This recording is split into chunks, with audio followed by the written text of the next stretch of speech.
we got some really exciting information out of Busch Gardens Williamsburg for their much anticipated 2020 edition, which is dubbed Project Madrid. So let's take a dive into this and look at what we got here.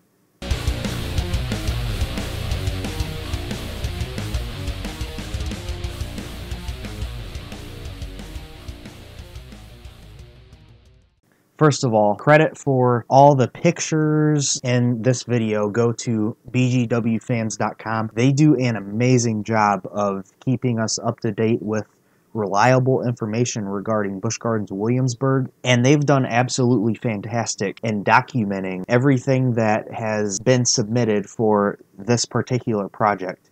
So without further ado, let's get started and talk about this ride. They posted this on their website a couple days ago. It's called Project 2020 Revealed, and they basically go through this really in-depth breakdown of the whole ride and what it's probably going to entail and just so much more.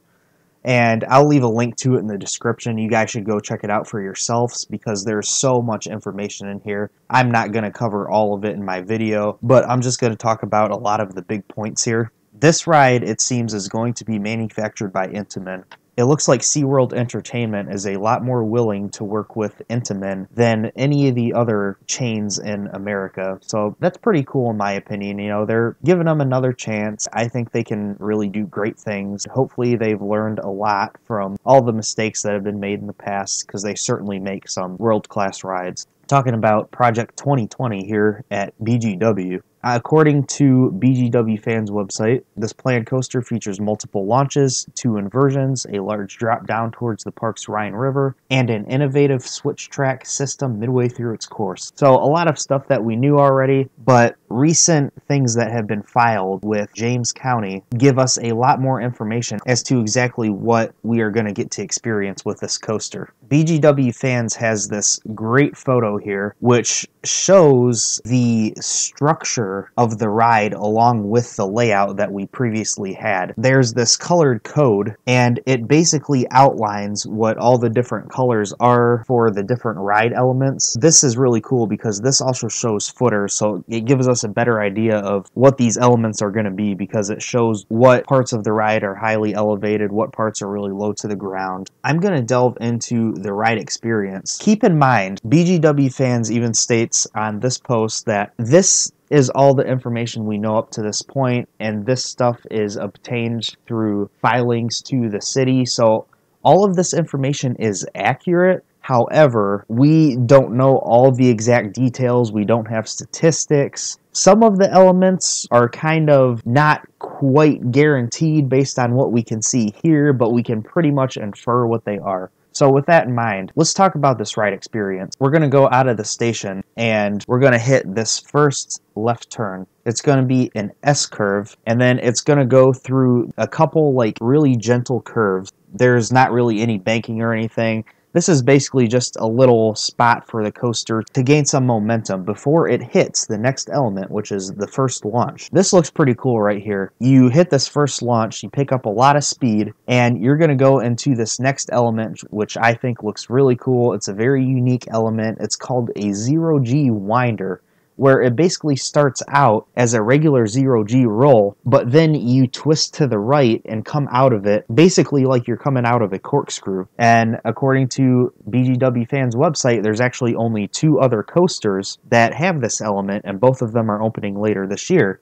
Those are Yukon Striker at Canada's Wonderland and Taiga at Finland's Linnamäki. So that's pretty cool. Really unique element there. I think that's going to be awesome. After coming out of that 0G winder, we turn right into this ravine turn. This looks like it could be pretty intense. It's going to pick up a lot of speed there from the launch, roll out of the 0G winder, and it's going to twist around into this highly banked turn. Then it's going to hit an outward banked turn, and this is going to be to the left. There's a lot of elements on this ride that seem very RMC-esque, and this is where it kind of starts right here. We have that outward banked turn, and then we hit another outward banked turn to the right.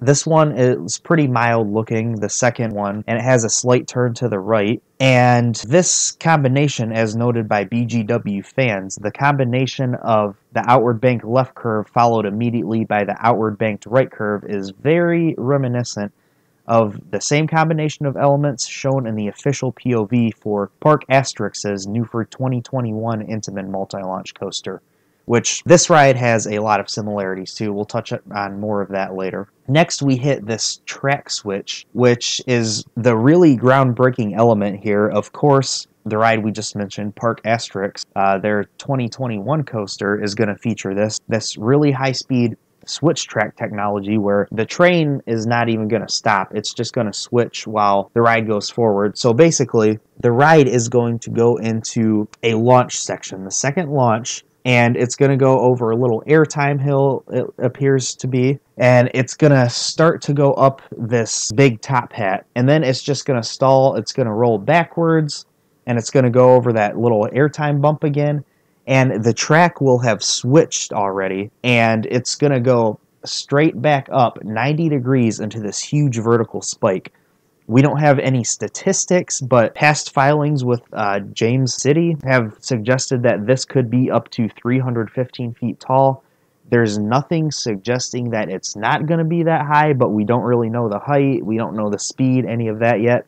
In any case, this is going to be a massive vertical spike, and you're going to stall once you get pretty high up there. You're going to roll back down forwards and go through that launch for a third time, and then you're going to go up into this massive top hat, and it looks like you're going to start to go up and twist 90 degrees to the right, and of course you're going to go over the top hat and then straight down 90 degrees. And this leads into the Rhine River drop, which it's going to hit this high-speed turn going right over the Rhine River. And then it's going to hit another outward banked airtime hill. And this is a pretty big looking element. This is a very massive outward banked airtime hill, and it looks absolutely phenomenal. After that, it's going to hit this terrain-hugging turn, and it's going to take you to the right, and then it's going to go over this inverted airtime hill, which looks a lot like a zero-G stall, another very RMC-esque element. After coming out of that, you're going to go around this ground-hugging turn to the left, and then go through an S-curve, and then you're going to hit this wall stall, which is basically described as an airtime hill, and the track is banked 90 degrees at the element's peak. And this is also another similarity to the 2021 project at Park Asterix that we've talked about. And then after that, you're going to hit the final brake run. Like I said, head over to bgwfans.com. I'll put the link in the description, and check all this information out for yourself. And just read all of this, because they have a huge load of information for us here to delve into. It's a goldmine of information. But other than that, my thoughts on the ride, this is going to be absolutely phenomenal. I know a lot of people were speculating at first about Busch Gardens Williamsburg getting a Giga Coaster for 2020. Like I said, this could possibly still be a Giga Coaster. We don't know that, but this is going to be an absolutely massive ride. You know, it's going to be a great part of the skyline. I think it's going to look absolutely magnificent. It's going to be a very unique ride. This is going to be very unique to America when it opens, with that switch track technology and the really unique elements implemented on the ride. It's going to be a first of its kind Intamin coaster for America. So it's going to be very exciting. Busch Gardens Williamsburg fans go over several other details, such as like ride lockers, the guest pathways, the queue lines, everything. I mean, they have everything here. The maintenance switch track, the storage track section, they have illustrations of, and then also the coaster trains. They show a back view and a top-down view of the trains, which is something that actually highly suggests that this will be an Intamin coaster based off these train diagrams that we have. That's a lot of information to take in, I know, and I haven't even covered that much of it here, really. I've just talked about a lot of the most exciting aspects of it. Hopefully we get some more official information about this ride soon from Busch Gardens Williamsburg. It'll be in the coming months. You know, we've got about 5 months till a lot of big parks do their major announcements for the following year. I think it's going to be a tremendous ride, a great fit for Busch Gardens Williamsburg. It's probably going to draw a lot of people in. And I think those RMC-esque elements look great, and Intamin is really stepping up their game here. And hopefully we see some of the other big parks in America start to work with Intamin again. I think that'd be great. A lot of coaster enthusiasts would like that. What do you guys think about this ride? I'm sure a lot of you guys are excited, just like everybody else is. Let me know in the comments what you think about this ride for 2020. It's shaping up to be quite the year for coasters, to say the very least. So be sure to like, comment, subscribe, all that. I'll be uploading more amusement park and roller coaster content at least once a week. So be sure to stay tuned and check back often. So this is Coaster Daddy. Thanks for watching. Bye.